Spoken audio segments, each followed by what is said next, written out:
Here at last, we have finally gotten to the lower parts of Nookville Labs. Now I can honestly say that this has been a rather smooth process with sharp edges, but it does not matter anymore.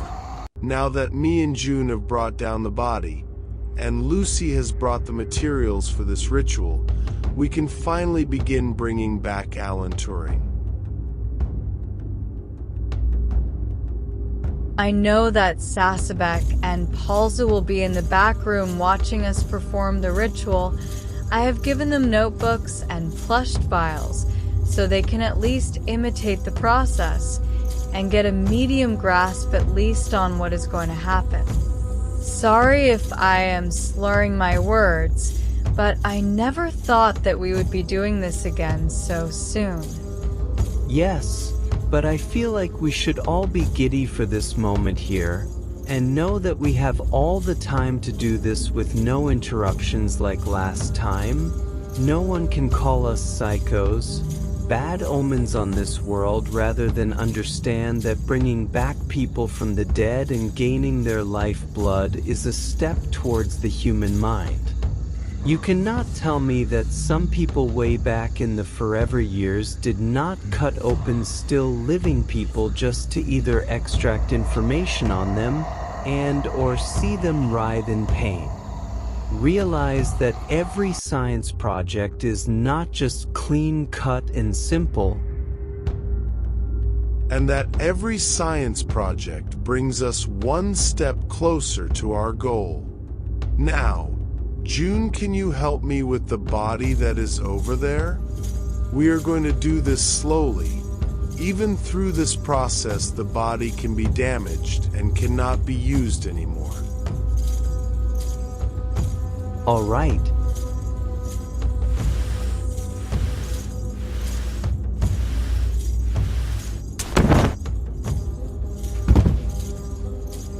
Body is 96% withered with flesh still attached. Thick but not brittle bones thanks to the water in some ways. Head is fairly good to standards. Now if I open up his chest here.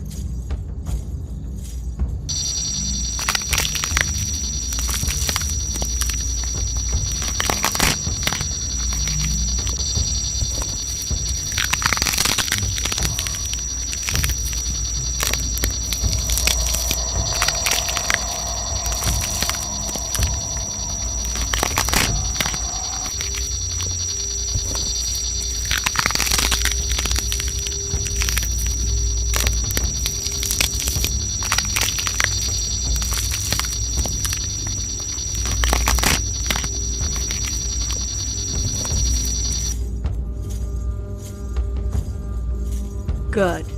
Now Sulnoki and June, could you please hold his body open while I pour the white phosphorus and formaldehyde in his body? I would like to do this with the tools that I have in Canada, where I can lift these vases with ease. But life is life.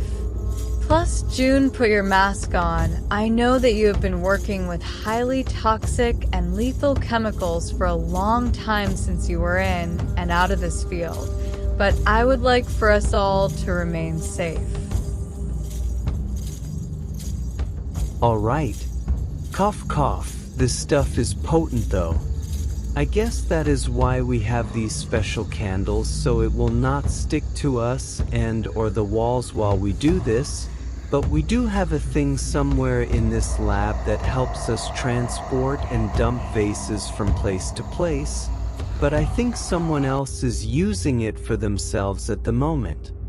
All his bones are starting to regenerate from this concoction that you made. Maybe this will work this time. I have a very good feeling that it will work this time. We have been studying spinal fluids, documents of certain DNA in cells that can be brought back enough for the person to have a consciousness, to feel and touch this world again. We have extracted and injected different species of life to see how naturally organic biosystems work in tandem with other beings. How the organs contract and act on command. how they feed the body all the information to keep it going. June, I believe it will work because we have opened the curtains of the unknown and further the knowledge of the incomprehensible.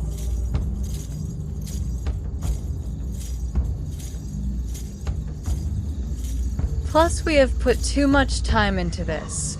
The chemicals alone needed a whole year to ferment and lay dormant with certain words mixed into it that I had to keep it from freezing in my lab and spin it so that the mixture would not separate from each other. You getting the rest of the materials and then the body, but I think it is time now, since we have waited for a few minutes for this mixture to seep into his body and latch onto his bones. Sulnoki, would you say the words to bring him back? Yes, but I feel turned about the movements that we have here today. Not that I do not want to bring Mr. Turing back. It is just weird. But no matter, it will be a change of our thinking once this is over. And we can get all other things into motion once we figure out how to naturally bring someone back to life and carve and cut them open with no hesitation at all. It all just feels like deja vu again. I feel like I have done this before, and I am starting to lose my sanity more and more as the days pass on. Nothing here, nothing there, just the crack of darkness. I feel like we should have done this a long time ago, but what should we ask him? I mean, he is a scientist through and through, but every field has a different way of working out their problems, like botany or chemistry. From what I read, he was more into biology and the studies of living organisms. Maybe we can ask him about morphogens and the wonderful interworkings of AI. His work through mathematics and philosophy. He stayed upon late hours and days wondering about this world just like everyone. Why does life grow and die? Why does nature feed the world like a spore and a giver all the same? Think about the world like an egg. The world gives it insects to pollinate the flowers and feeds off the ones that would cause great harm to others.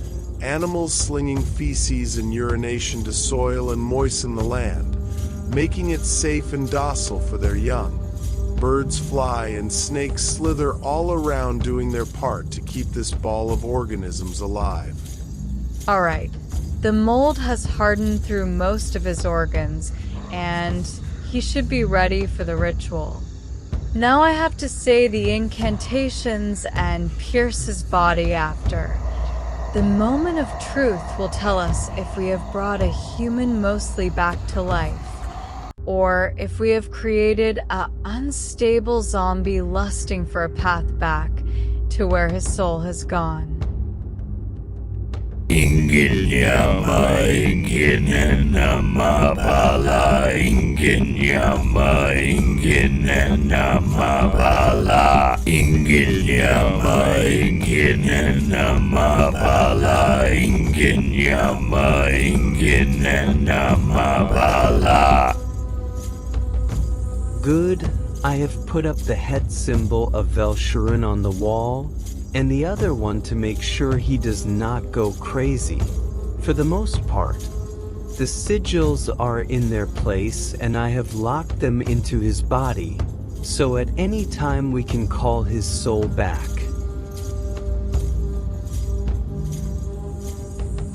So now that we have gotten everything ready, and making sure that he spazzes out only a little, we can now say the chanting words. To a dark one, from the jagged sun, let's pour acid on the wound, and he will be awakened soon.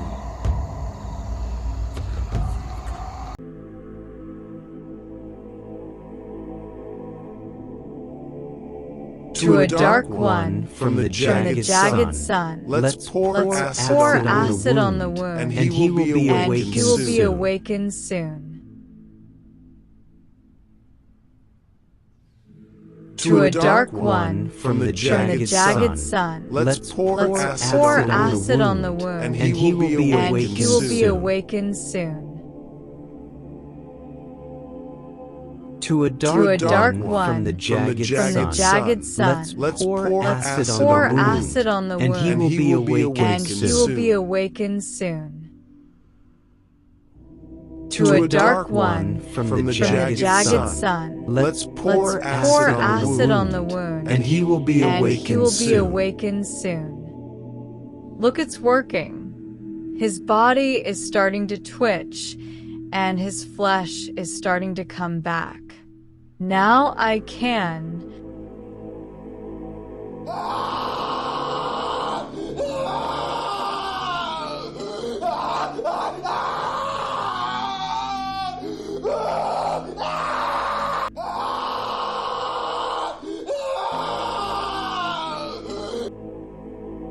You said that he would only spaz out a little bit, but he seems like his body is being ripped apart from the inside, and his screams do not even sound human. Enough. Maybe we should wait a little while longer to help him back to this world. We did help him back to this world, quite quickly if I might add.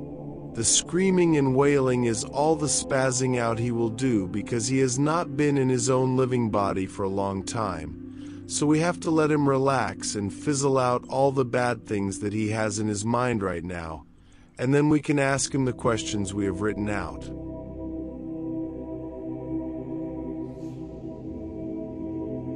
But as far as I see it, we will have to wait for some hours to make sure he comes back fully. We have all the questions we want to ask him. He has almost been brought back from the dead, and we can almost end this gruesome task once and for all. I have had a lot of fun doing this, but every time we have to set it up, it is like pure abyss in the room, nothing but thoughts and hushed sounds after the fact. Plus, it is very time-consuming to get all the things together, but in the meantime we can. Or maybe we do not have to. His body is reacting to the juices flowing inside of him. This is it. He is once again alive, and for the most part not brain dead, or experiencing any twitching, bleeding, or loss of limbs. And his pulse seems to be doing very well too. His organs are fully running. Whether they are dying or fighting for their lives does not matter right now, but his vocal cord is. The good, Mr. Allen Turning, can you speak to me? What? Where am I? Where? This is not where I wanted to be after I died, surrounded by. Are all of you scientists? Why have you brung me back from my oasis? There were so many things that I could still do in the afterlife, and yet, here I am again. Life was not a bad thing for me most of the time, but my body feels numb and wormed out, if that makes any sense. Well, first things first, yes, we are all scientists working on a project about necromancy and the studies of other scientists long gone or still here. But going left to right, we have Dr. Sulnoki, who is a DNA scientist and has glided his skills into necromancy and the knowledge of the undead. Then we have Jikajin. He studies biochemistry and likes to dabble in botany from time to time. And I am Lucy, and I am in astronomy. And we have brought you back for a short time to ask you some questions on why you did what you did, basically like a life over death questioning. And if you could, we would like to know just a little bit about where you went after you died, if that is okay with you. You brung me back from the dead just so you can ask questions. This is demonic. This is unjustifiable.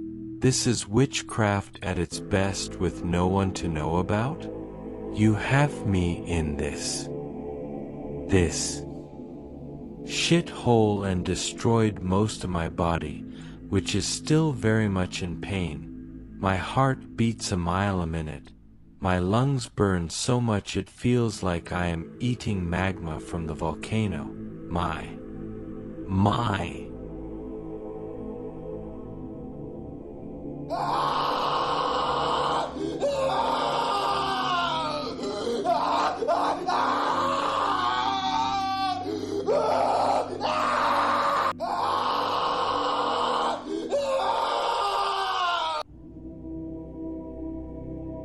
Mr. Allen, I would only like for you to answer a few simple questions and then you can be back to your oasis as soon as we are done. And do not worry about your body right now.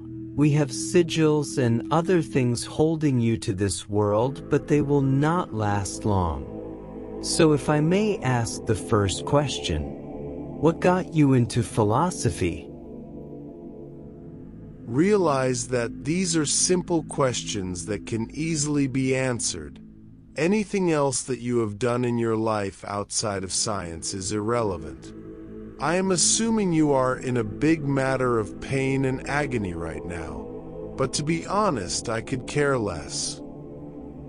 I guess that is true to a certain degree, but the faster you answer these questions, the faster you can get back to whatever you were doing.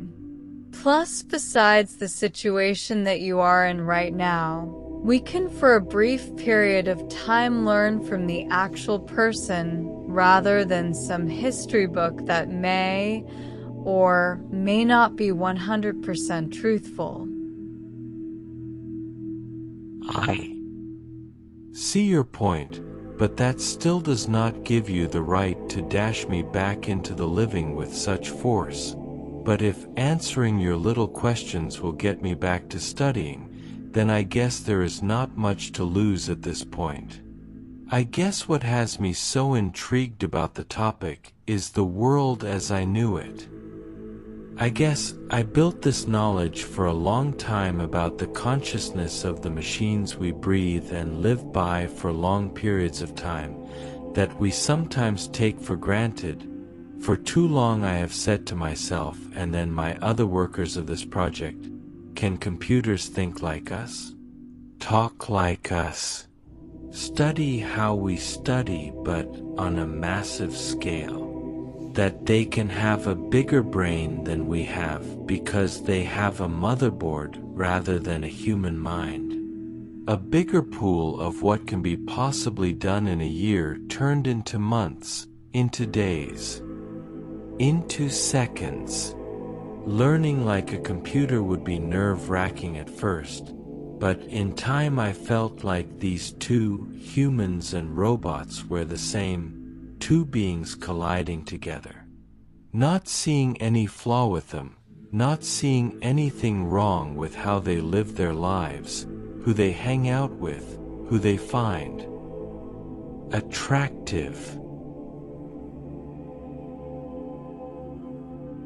I have had the great time of running around through the intelligence warfare scenes throughout September 1st, 1939, Germans rushing American soil, brothers holding on to the values and goals we strive to give our children and so forth, fighting for a cause.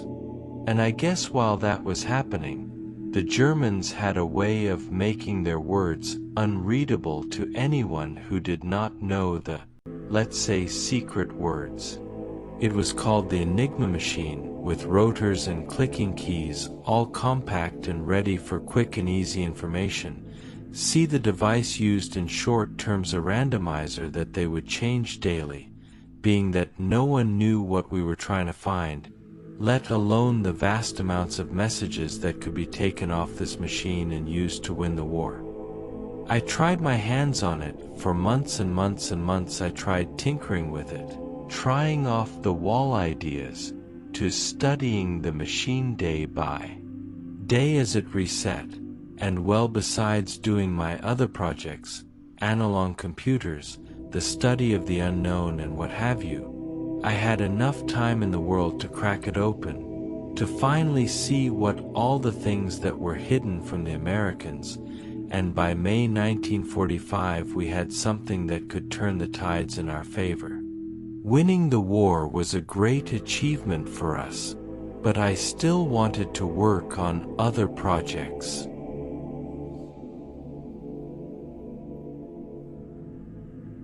Seems like you were one of the many driving scientists to hit back the Germans and win the war. The fact that you could create a thing so complex in that age of life is wonderful and scary to say the least. But you said that you had other projects that you wanted to work on after the war was over. Can you tell us what those were? Maybe about the analog computers. Since we are in the future, we use digital things like smartphones and gasoline cars rather than VHS tapes and TV antennas.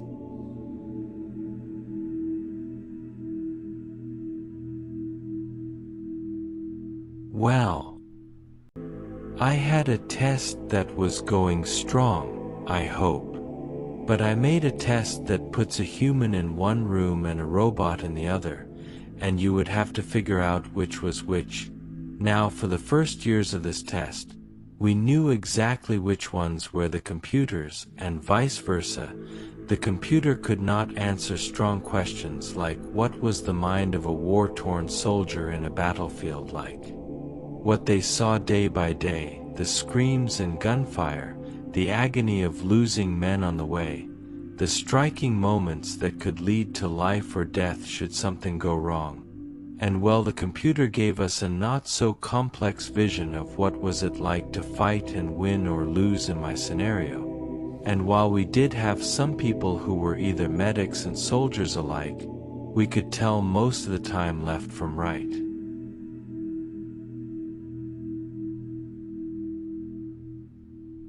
And there were times where we could be 100% sure which was which, that they sounded almost identical to each other, like twins almost. Ask it about its day and it would tell a wonderful story about his or her wife and her husband, about their kids and how they played through the day, and studied for exams until night time, about how they made friendships, giving real names and real places to go with those staggering memories.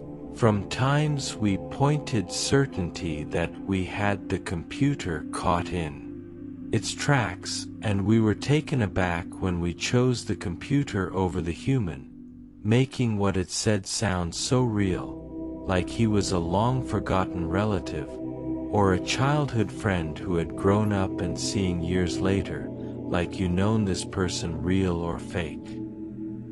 For the longest without ever laying your eyes upon them.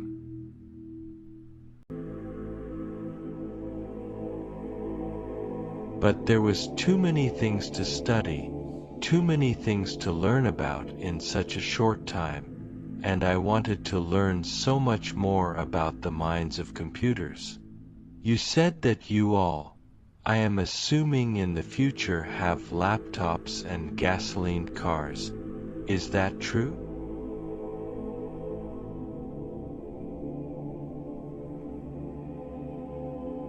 We have been able to put voices to these computers now. From what I studied from your living areas back in the 1912s, you only had limited phones, things that you could not walk around with like what we have now. Everything was still being created and or called inventions of the future. It is jarring that we have made it this far into the future with all the great minds like yourself to set the groundwork, and have students learn and evolve from the blood you left on every work of your studies. Things called Siri are commonplace in today's world. You do not have to be pushed to fight wars anymore unless you want to. You can for the most part buy a house if you work long enough. There are so many things about 2025 that I cannot begin to tell you about it.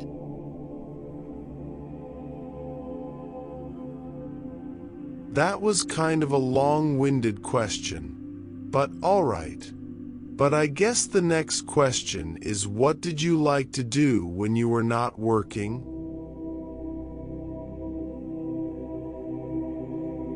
There were certain things that I liked to do in my spare time away from my work. I was always running from place to place to get my daily exercise in, whether I needed to go to the store or to the other side of town just to see the streets, the people enjoying their evenings while I whisked by them with a simple hello. I loved to engage in college work, even though I had graduated with a degree in mathematics at King's College in Cambridge, and went back to school for my PhD in mathematical logic at Princeton University. I have always had a time for sports. For a time or two I picked up rowing as a hobby. Here and there I won and lost, but my real interest was running, and I was pretty good at it too.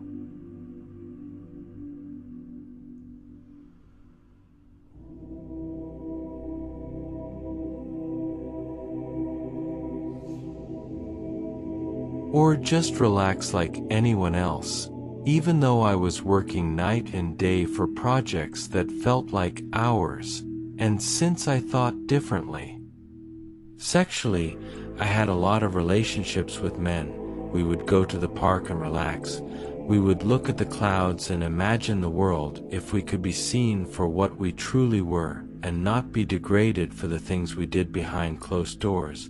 But either way, it is just horrible what they used to do to our people, I guess, back in those days where homosexuals had to hide the fact that we chose not to like women, and or regardless found the person we loved the most besides gender.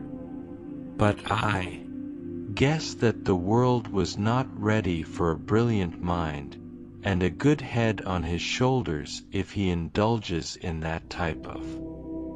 They made me take pills to lower my sexual drive or go to prison, even though whether they knew or not, I was still a hard-working man at the end of the day, and would not let my sexuality get in the way of any projects that I and or my peers were working on. But I chose the latter and went for chemical castration. They gave you pills to. I know it is a jump from the past, but the fact that they figured it out and said that we cannot have you of all people working here because of your sexual nature is blasphemous. But today they are just left alone, free to do as they please, and we have accepted them for who they are.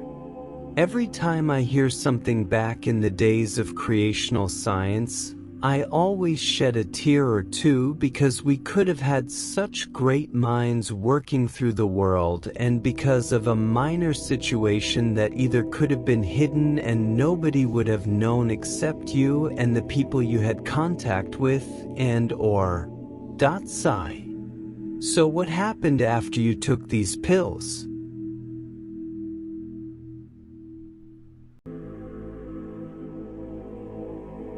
Well, after the few months I was on them, I fell into a deep depression, fighting the urges more and more, trying to get my job back at every turn. But I was given cold shoulders every time.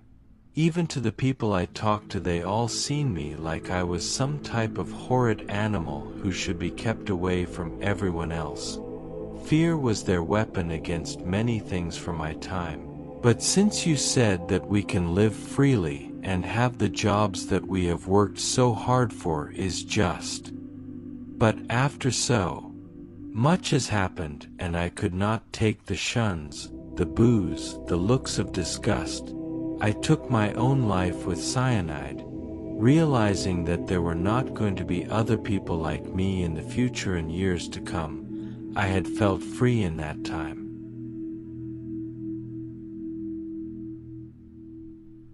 The fact that the world can throw my life away like trash, that I chose something about myself and was punished for it, that I could live my life how I pleased.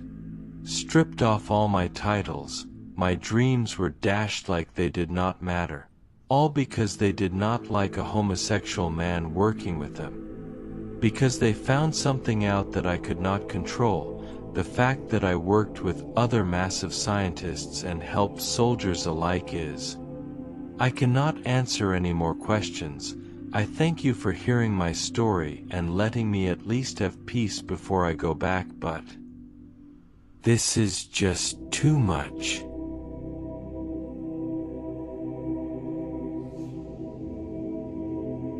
Well, thank you for all of your wisdom and knowledge that we have from you.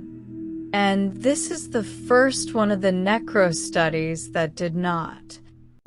Scream all day and night until we send its soul back to wherever it was. But I say it is a shame that we have to let you go. But I am also ashamed of what the people of your days did to you. Now, the way you came in is the way you can go out, or we can cut the line and throw you back into your studies. Which one will you choose? Either one will be immense pain, so I would just cut the line and move on. If you are interacting with other people where you are, I would hope that a great scientist like yourself should teach a class. But I say through these days I have learned two things as much as we try to bring people back, and or look up their life stories. They were hailed for pushing society and other inventors and creators forward, to continue the fields of science and worship who started them. The other is deception, the fact the world lures everyone to a greater work, the fact that you or I can never truly work alone and understand it day by day. To know that one day someone in the group is going to break the mold and find something amazing and leave all others behind, never knowing what happened to them from the time.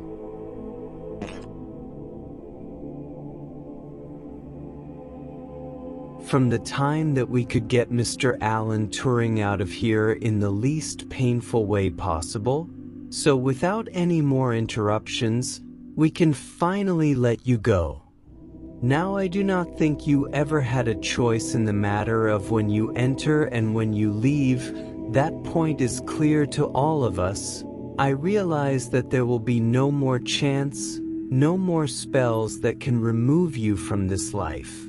But it will go the same way as all of us die, not by murder you see, but same is the same.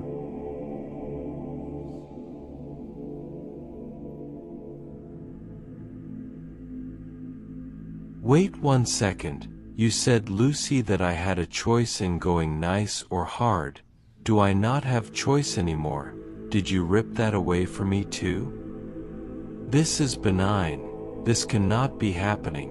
You sick people brought me back from the dead and tortured me for answers. You had me believe that I could go back. Maybe not back safely, but at least to where I was before all of this shit happened.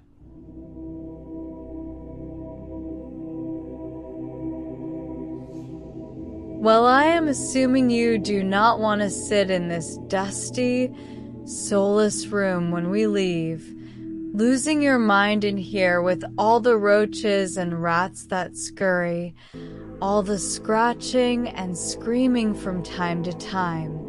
Understand fully, Mr. Turing, that you had choices when you were alive to do as you pleased. And now the only choice you have is to go back to where you were before you were dragged here. It would be bitter to send you off without a goodbye. But I do not think we will be seeing each other ever again. So here we go.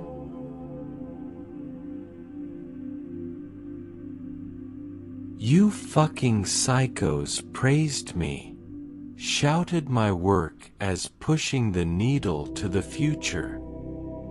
You had me here stuck in time for God knows how many more questions you wish to ask me. Monsters. Hellish spawns of the damned. You are God's lost children that.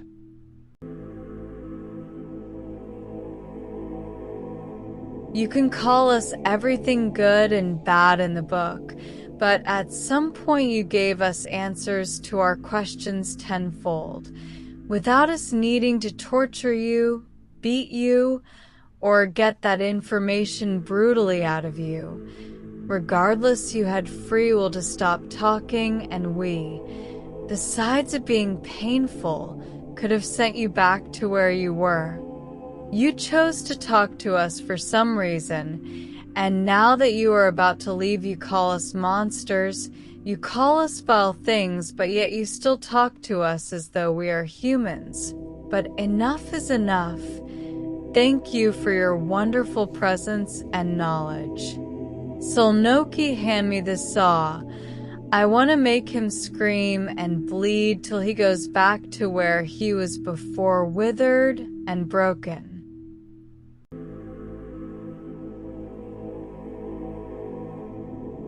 That is why we are different here at Nookwill Labs. Yes, we do steal people off the street from time to time to further our own goals and let the crazies do what they will after the fact. But then we also have it to where you came here willingly, no kidnapping, no abductions, no held against your will to do something that you do not want to do, and or say what you do not want to say. We had these sigils and symbols in these rooms for years, and from what I have seen, some of them write in books, blow out candles, and or manifest themselves right where you are standing all on their own. Mr. Alan Turing, you came here out of your own free will even in death, and you call us monsters because we asked you a few questions about your life? Pity you were not the other people who were summoned here. Lucy, make it slow and painful. From a brilliant mind to another, I have one thing to say to you, Mr. Turing. You utterly disgust me. I have nothing more to say.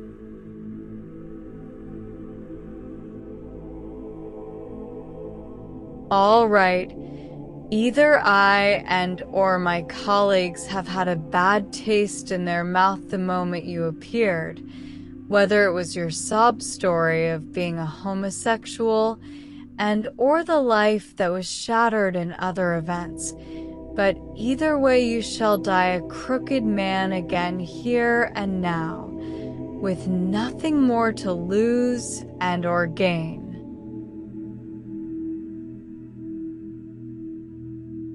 Sob story. My life was tarnished by the very people of whom I have worked with for years. They had so many.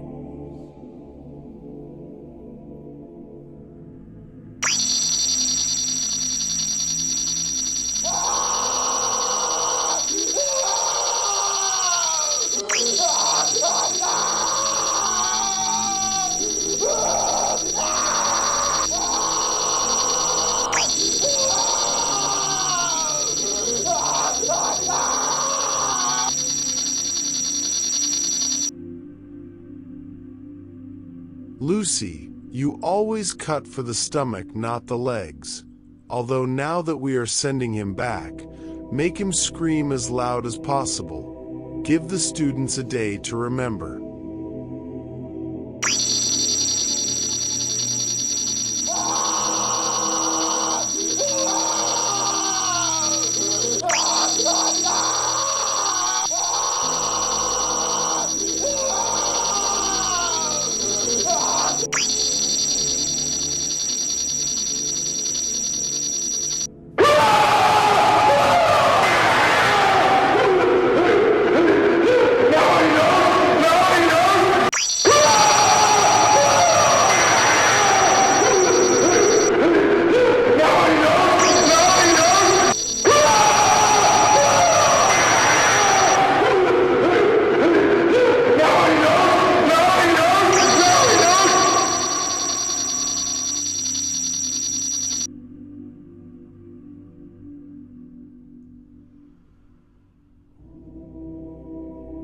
I would say that this has been a grand experience talking to one of the older scientists of their times, but I realize that some people can also have a rubbish hue to them, regardless or not, only a little bit more and he will be out of here, plus the screaming stopped. I know we are all having fun with flaying this man, but all good things must come to an end. All right, I will cut off the rest of his stomach and that should. Well, it seems from the amount of blood on the floor, he went out quick, very, very, very painful, but still quick nonetheless. Sulnoki, I think this is your turn to handle the body and what to do with it. Well, we cannot do much right now because the liquids are still toxic inside his body, and while I would like to study his body more, I would say leave him hanging upside down until all the juices run out, and then I will see what I can do. But for now I need to talk to Palzu and Sasabek. I am sure they learned so much through that glass, and one day they will be on the floor, slicing, cutting, making history like we have here. Well, regardless of what we three are working on, it was always a pleasure. As it is too, but now we have more knowledge of bringing people back from the dead fully, and not just some one-sided test where the body gets destroyed or damaged throughout the process. But since we are done here and Sulnoki has other things to do, I am assuming here, I will take my leave as it stands. Yes, now I would not like to do this. But get out. I need to study the fluids and brain activity, lack thereof, and/or new activity from shocked wires. But all in all, it has been a great time working with you too. I can always play with my dearest friends until the very end, but for now, go. Alright, well, until next time we shall see each other, maybe not working on morbid, relaxing, breathing slowly, etching out a place for us to relax, but for now, goodbye, my dearest friends. And goodbye to my dearest friends as well. It is a spellbound luxury to enjoy the little things in life. But until then, goodbye to my dearest friends.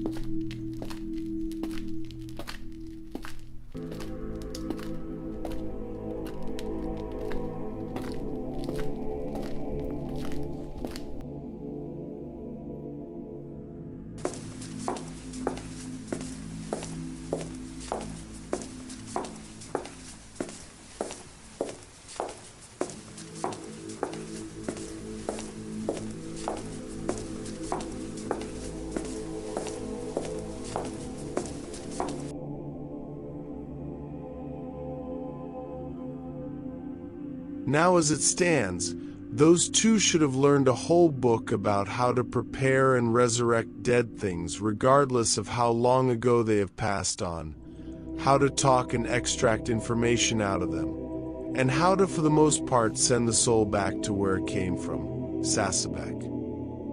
Palzu, if you can hear me through the glass, I would like for the two of you to meet me back in the cafe. We have a lot more to talk about and your place in this lab.